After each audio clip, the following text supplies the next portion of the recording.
Okay, so now let's look at a real Sn1 reaction. Again, stands for substitution nucleophilic unimolecular. Move this down a little bit. Again, remember a nucleophile is something that loves nuclei, meaning itself is something with a negative or partially negative charge. So one nucleophile is going to get swapped for another. So let's take the case of something like this. We've got a carbon, and this carbon has three buddies that he's closely associated with.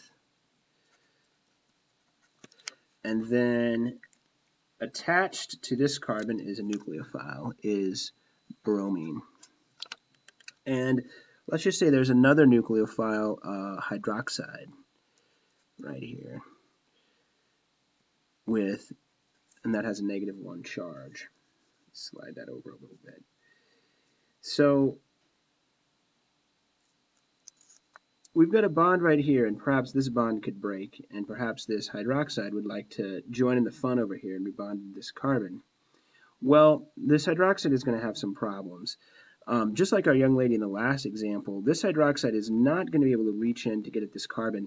These three carbons here, they take up a lot of space, and it's hard to see from my drawing, but there's literally no room to get at this carbon from this side. It's completely blocked off. And I'd suggest you look at ChemSketch and maybe look at some of the space filling models on ChemSketch, and I'll try to actually put a link to some of those.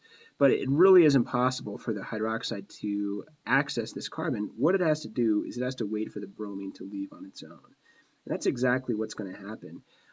We do need to know the mechanism here.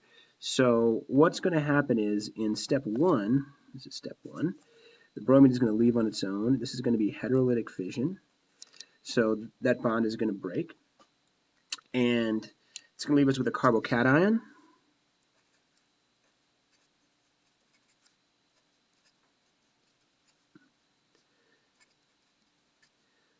It's going to have a positive charge, and then we're going to have a bromide ion here.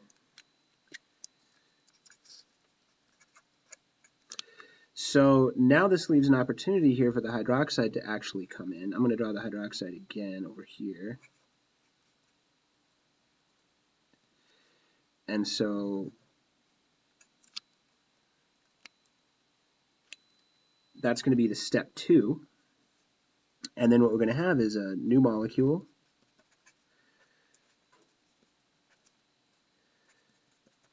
where one nucleophile, the bromine, has been substituted out for another, for the hydroxide. Okay, now in our last step, this reaction mechanism has some steps. Maybe you recall from kinetics last year, we have rate determining steps. The slowest step in any given reaction is always the step that determines how fast that it goes. So in this case, the slow step, just like in our last example, is this one. And our fast step, the step that happens much more quickly, I didn't number this step, is this one. So this is the step that's the slow step, and since the slow step involves only one molecule, involves only this, that's why it's called substitution nucleophilic with the 1, which stands for unimolecular, one molecule. Once this step happens, the second step is much faster. Sn1 mechanisms only happen with what we call tertiary or sometimes secondary halogen alkanes. Remember what we mean by tertiary. We've got this carbon, which is attached to 3 other carbons. The reason why this is so is tertiary, just like in our last example with the guy and his friends, and he has kind of some relationships that way, tertiary carbocations can stabilize this positive charge. It's a bit of an unstable situation, but since this is a tertiary carbocation, this carbon here has 3 other buddies that can sort of help spread the load of this really unstable positive charge. This kind of thing is a little unlikely to happen if it was only a tertiary, like for example, if this was just a hydrogen, let's say.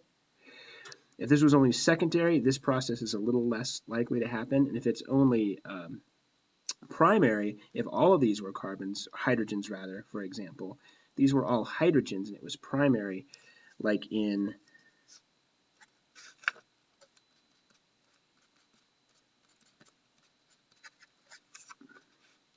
So that there is what we call a primary halogen alkane, because this carbon is not attached to any other carbons.